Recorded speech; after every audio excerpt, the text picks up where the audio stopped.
very good day to you and welcome to the program. My dear friend, if you forget everything else in this 5 minutes, don't forget what I'm going to tell you.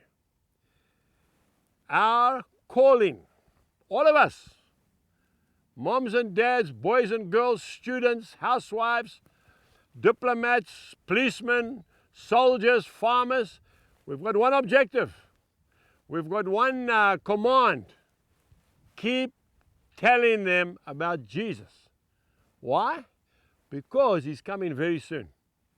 If we go to the book of Isaiah, chapter 45 and verse 22.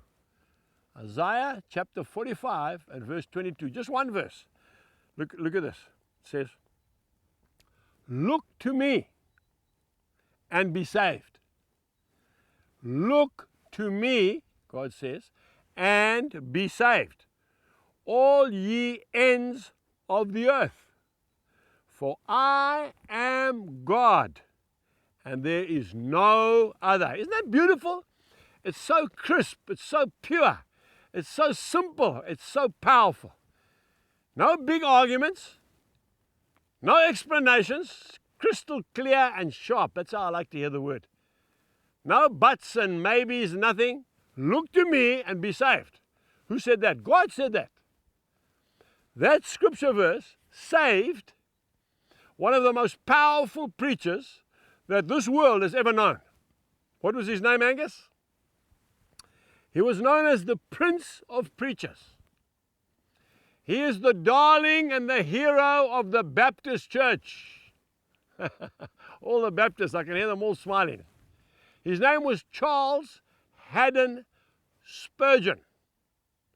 Charles Haddon Spurgeon was seeking after God and he couldn't find God. He had a Bible, he read his Bible once, twice, 3 times. He was desperate to know God. One night he was walking home and a tremendous blizzard and a snowstorm took place. He saw a small little country church and he ran into the church for shelter, not for any other reason. And he sat in the back, and there was a church. I don't know how many people were in the church, maybe 10, maybe 15, maybe 20. And there was a layman. He's probably a country boy, a farmer that was up there preaching. And his sermon wasn't very exciting, and he wasn't very anointed, but he said one thing, and this is what he said to that young man, Charles Haddon Spurgeon. "Look to me and be saved." He said, the penny dropped, the light came on. He realized that it is God that is the only one that can save him. Not your efforts, not your hard work, not your game plan, not your condition. Look to me. Don't look to that denomination. Definitely don't look at that preacher. Look to me and be saved. He said that night he was saved. That man was such a powerful preacher, Charles Haddon Spurgeon. He had never been to Bible college in his life. He wrote over 200 books in his lifetime. When he was 21 years old, my friend, this is hard to imagine, they built the London Tabernacle specially for him. It could seat 10,000 people in those days. It was full every single time.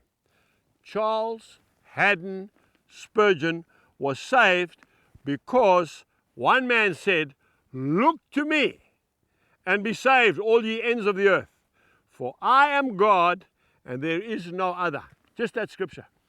You sitting there and saying, "Angus, I'm not much of an evangelist. I'm a quiet person, or I can't speak properly. I stutter like Moses, who spoke to a nation all his life." Eh? Or, "Angus, I'm not very well educated. This man never even hardly went to school." Look to me and be saved. That's what you've got to tell people today. That's all. Look to Jesus and be saved. That's all you've got to do. And Jesus will do the rest. Let's tell the world about him. Goodbye. We trust that you have been blessed by today's message. For more information, please visit angusbuchan.com.